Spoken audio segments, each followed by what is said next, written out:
Welcome to this video in the Mindfulness Tools series. In this practice, we're going to talk about an acronym. The acronym is called RAIN. The RAIN acronym, R-A-I-N, was developed by Tara Brach, I think that's how you pronounce her name, I'm sorry, who described it in her book on radical compassion. The RAIN acronym is very helpful for anyone who has problems identifying their emotions and understanding how to release them. The R in RAIN stands for recognize. The A stands for allow. You can also use accept or acknowledge. The I stands for investigate. You can also say inquire. And the N stands for nurture. So the process of using the RAIN acronym is very helpful in any situation where you're feeling anxious or you're feeling a specific emotion and you want to try to feel it and let it go. Emotions aren't bad. Emotions are meant to be felt and then let go.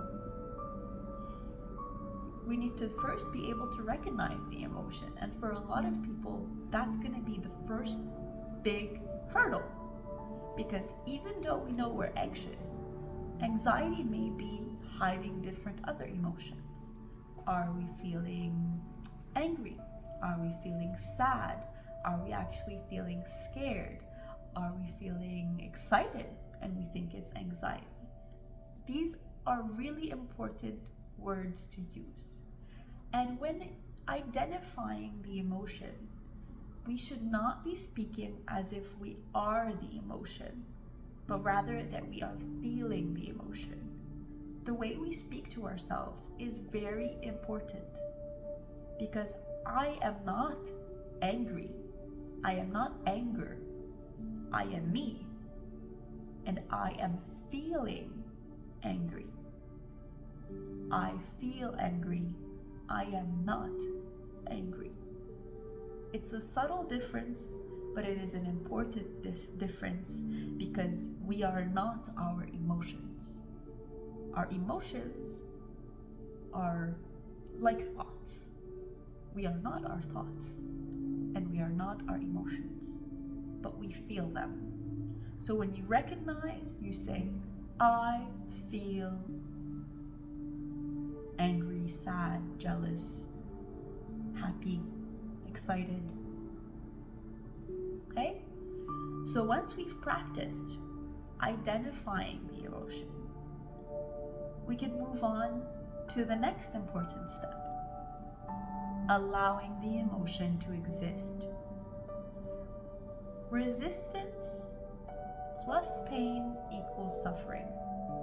When we resist a painful emotion, we suffer. If we allow or accept that we feel a painful emotion, we will not suffer anymore. It doesn't make the feeling less uncomfortable, but it's important to validate the feeling. If we think about feelings as separate entities, the more you tell the feeling that it's not allowed to exist, and the more you try to repress it, the more it's gonna try to come out.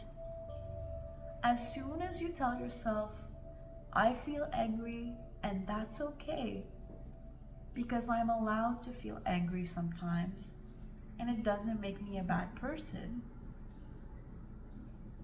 you will feel relief. You will let go of the suffering that comes with the pain. Okay?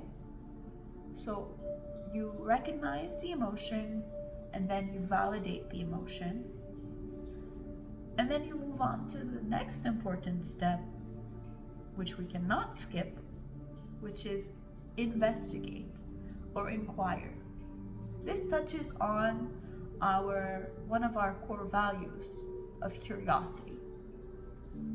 We often feel emotions because of triggers or patterns from our past.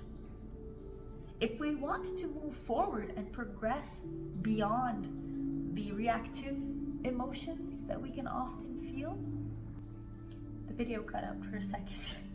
So I was saying that if we want to move forward beyond the emotionally reactive states into more thoughtful emotions and a better self-understanding, it's important to not simply validate the emotional part of us that needs to be validated, but then to bring in some rational thinking. And that rational thinking needs to be non-judgmental, and what we're looking for is the source of the emotion.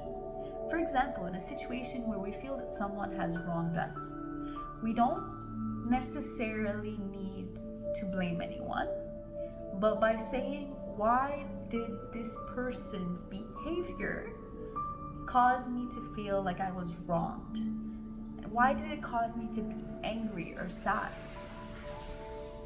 By asking ourselves why, we can go a little deeper. Maybe it's because it made us feel like there was an injustice, like it wasn't fair. Okay, and then ask yourself again, but why do I care if it's unjust or unfair? Where does that come from? Is it a value that I learned from my parents? Is it some specific person that made me feel this way before and I'm thinking of them now? Is it a specific memory that's coming to mind from my childhood? Or is it just society and we feel like things are wrong because society told us they are? So that type of investigation brings us to a closer understanding of our unconscious. And our emotions are simply hinting at these unconscious patterns. Once we bring them out by asking ourselves why, that emotional reaction can lessen. And it's only through repetition of the RAI of RAIN that we can get to a place of sort of more instantaneous emotional intelligence and coping. Speaking of coping, you've done your R, your A, your I. Where do the coping strategies come in is nurture. Who are we nurturing? Ourselves. Whether it's our inner child or our adult selves that just need a hug, okay? The nurture part is all the coping strategies that are found in this series. That's where they can be used. After you've recognized, allowed, and investigated the emotion, choose a coping strategy. It could be one of the ones in this series, like breath work, movement, or grounding, or it can be something that you enjoy doing, like drawing, puzzles, art, listening to music, going for a walk, seeing friends, playing with your dogs, anything that you enjoy that will help you remove yourself now from that place of investigation and feeling the emotion that can be very overwhelming at times. And that's what makes the difference between emotional intelligence and dwelling in the emotion. Because if you just go R-A, and then you investigate and then you start judging yourself, that's not healthy.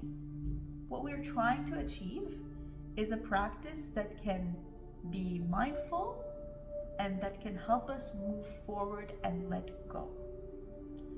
So once you've recognized, allowed, investigated, and nurtured, you have to keep doing it. So one thing that you can do to practice this literally is do it as often as you can, or at least at a frequency that makes it a habit for you.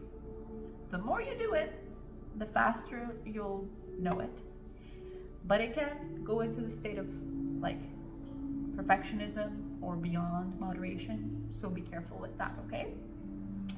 So I hope this video was helpful, and if you have any questions about the acronym, please make sure to let me know.